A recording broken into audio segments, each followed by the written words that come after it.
NDA হিচাপে আমি 1 লাখৰ বেছি ভোট পাই পেলাই আমি জিতি আছোঁ এতিয়া বৰ্তমান। এইটোতো সম্পূৰ্ণ ভিত্তিহীন। আমাৰ UPPL দল বা UPPLৰ কেণ্ডিডেট প্ৰমোদ বড়ো ডাঙৰীয়াই আমাৰ NDAৰ প্ৰাৰ্থী বিশ্বজিৎ দৈমাৰীৰ ওপৰত যিখিনি কথা কৈ আছে বাহিৰৰ বুলি পেলাই, এইটোতো ভিত্তিহীন।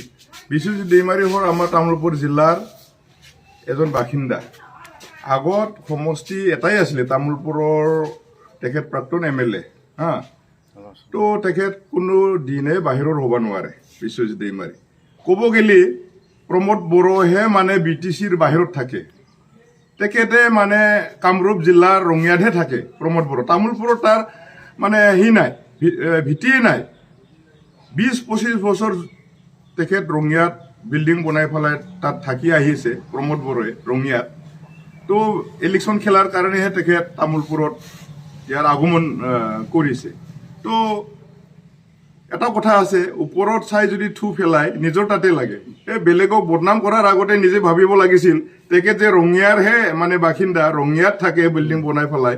তামোলপুৰ ৰাইজে 5 বছৰে তেখেতে চিফ হোৱা সময়তো তেখেতক বিচাৰি যায়, তেখেতক লগ কৰিবলৈ যায়, হাপাথুৰি খাব লগা হৈছে। তেখেতে আৰু খাক আৰু কি ক'বলৈ আহিছে। এইটোতো ভিত্তিহীন সম্পূৰ্ণ। NDAক কিয় সমৰ্থন কৰিবলৈ ৰাইজে? তো NDAক সমৰ্থন কৰাৰ বহুত যুক্তি আছে। আজি UPPL দল আজি চৰকাৰত নাই। আজি BTCত আমাৰ আগ্ৰামাৰ চৰকাৰ চলি আছে। অসমত পুনৰ NDAৰ চৰকাৰ আহিব আৰু আজিকালি ৰাইজে চৰকাৰৰ লগত থাকিব বিচাৰে, কিয়নো ৰাইজে উন্নয়নহে বিচাৰে। অপজিশ্যনৰ লগত থাকি পেলাই তেখেতসকলৰ সমস্যা এনাই কিবা কৰাটো তেখেতসকলে ৰাইজে আজিকালি নিবিচাৰে। ৰাইজে উন্নয়ন বিচাৰে আৰু ইয়াৰ কাৰণে ৰাইজে সদায় চৰকাৰৰ লগত থাকে। এই বুলিও ৰাইজে অলৰেডি সিদ্ধান্ত লৈছে যে আমাৰ জাগা যদি উন্নতি হ'ব লাগে, আমাৰ সমস্যা যদি সমাধান হ'ব লাগে, আমি চৰকাৰৰ লগত থাকিব লাগিব। এই কাৰণে আমি NDAৰ প্ৰাৰ্থী বিশ্বজিৎ দৈমাৰীক ভোট দিম, এই বুলি সিদ্ধান্ত অলৰেডি ৰাইজে লৈছে। আৰু মহিলাসকলেও আজি অৰুণোদয় পাইছে, মুখ্যমন্ত্ৰী মহিলা উদ্যমিতা আঁচনি পাইছে। আৰু এইবিলাক আঁচনি তেখেতসকলে কোনো দিনে হেৰাব নিবিচাৰে। এইবিলাক আঁচনি পাই থকাৰ কাৰণে মহিলাসকলেও আজি NDAৰ প্ৰাৰ্থী বিশ্বজিৎ দৈমাৰীক ভোট দিয়াৰ কাৰণে আগবাঢ়ি আহিছে। ইয়াৰ পৰা আমি বুজা যায় যে বিশ্বজিৎ দৈমাৰী NDAৰ প্ৰাৰ্থীগৰাকী অলৰেডি মানে জিতাটো নিশ্চিত হৈছে। আৰু UPPLে যিমান বদনাম কৰিব নিবিচাৰক, আমাক আৰু তেখেতসকলে আৰু কোনো দিনে হাৰাব নোৱাৰে। UPPLৰ মানে সি বদনামটো ৰাইজে আৰু নুশুনে। এইটো মিছা কথা। প্ৰকৃত অৰ্থত NDAৰ প্ৰাৰ্থীগৰাকীৰ ঘৰ ক'ত? তেখেতৰ ঘৰটো সুৱাগপুৰ, আমাৰ 5 নং সুৱাগপুৰ, তামোলপুৰ জিলাৰ অন্তৰ্গত। আমাৰ ইয়াৰ পৰা 9 কিলোমিটাৰ। আমাৰ তামোলপুৰ তেখেত প্ৰাক্তন MLA সমষ্টিৰ। আগতেতো একেই আছিলে, আমি তামোলপুৰৰ বাসিন্দা। এতিয়াহে মানে 2টা সমষ্টি হৈ পেলাই তেখেতে অন্য সমষ্টিত ভোটাৰ হিচাপে তাত গৈছে। জিলা হিচাপে আমি তামোলপুৰৰে, তেখেতেও আমাৰ তামোলপুৰৰে, আমি একেলগে তামোলপুৰৰে। তামোলপুৰে কৈছে যে আচলতে যে বিশ্বজিৎ দৈমাৰীৰ ইয়াত কোনো অৱদান নাই বুলি কৈছে আচলতে তামোলপুৰ। এইটোতো চাওক আপোনালোকে, তেখেতে আগত প্ৰাক্তন MLA আছিলে। MLA হোৱা সময়ত আমাৰ তামোলপুৰ অঞ্চল বহুতো পিছপৰা আছিলে, য'ত ৰাস্তা নাছিলে, দলং নাছিলে, কালভাৰ নাছিলে। সেই সময়তে বহুত তেখেতে MLA হৈ পেলাই কাম কৰি গৈছে।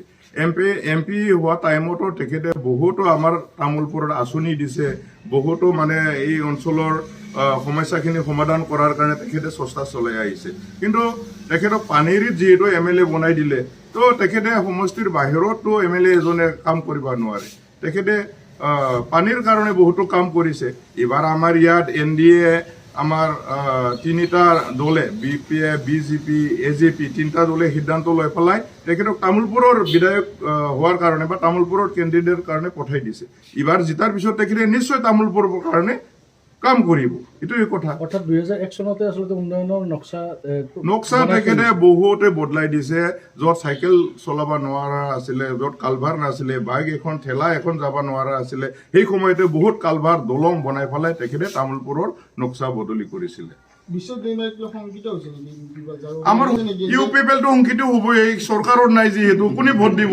ৰাইজেতো আৰু উন্নয়ন বিচাৰে, চৰকাৰৰ লগত ৰাইজে থাকিবই ইয়াত আৰু ইউ পি পি এল শংকিত হ'বই যাৰ কাৰণে তেখেতসকলে মানে যা তা বকি আছে বদনাম কৰি আছে প্ৰপগাণ্ডা চলাই আছে ইটো ইটিত ভোট নাপায় নহয় আজিকালি ৰাইজে বুজি পায় হা কাৰ লগত থাকিলে আমাৰ সমস্যা সমাধান হ'ব কাৰ লগত থাকিলে আমাৰ উন্নয়ন হ'ব এতিয়া ৰাইজে বুজি পায় এইবিলাক মানে মিছা বদনাম কৰি পেলাই আৰু এতিয়া আৰু কাৰো ভোট আদায় কৰিব নোৱাৰে ইউ পি পি এলে শংকিত হোৱাটো এইটো নিশ্চিত ইউপিপিএলে কৈছে যে তেওঁলোকে অন্য ৰণকৌশল প্ৰস্তুত কৰিছে গাঁৱে গাঁৱে সোমাইছে ৰাইজে আঁকোৱালি ল'ব তেওঁলোকক দাবী কৰিছে আৰে চব পাৰ্টিটো এনেকৈ ক'বই কিন্তু সঁচা অৰ্থত ৰাইজে উন্নয়ন বিচাৰে মই কৈছোৱেই উন্নয়ন বিচাৰে ৰাইজে চৰকাৰৰ লগত থাকিবই যে ইমান মানে প্ৰচাৰ নচলোৱাক ৰাতি ৰাতি নুঘূৰক কিন্তু ভোট দিয়া সময়ত NDA পাৰ্টি বিশ্বজিৎ দৈমাৰীকে ফুডুম পুলতে ৰাইজে ভোট দিব কিয়নো ৰাইজে অলৰেডি সিদ্ধান্ত লৈছে চৰকাৰৰ লগত থাকি পেলাই আমাৰ অঞ্চল উন্নয়ন কৰাৰ ক্ষেত্ৰত তেখেতসকলে সিদ্ধান্ত লৈছে আপোনালোকে ইতিমধ্যে ফিল্ডত ঘূৰি আছে কি দেখিছে কিমান ভোটৰ ব্যৱধানত জড়িত নাই এতিয়াতো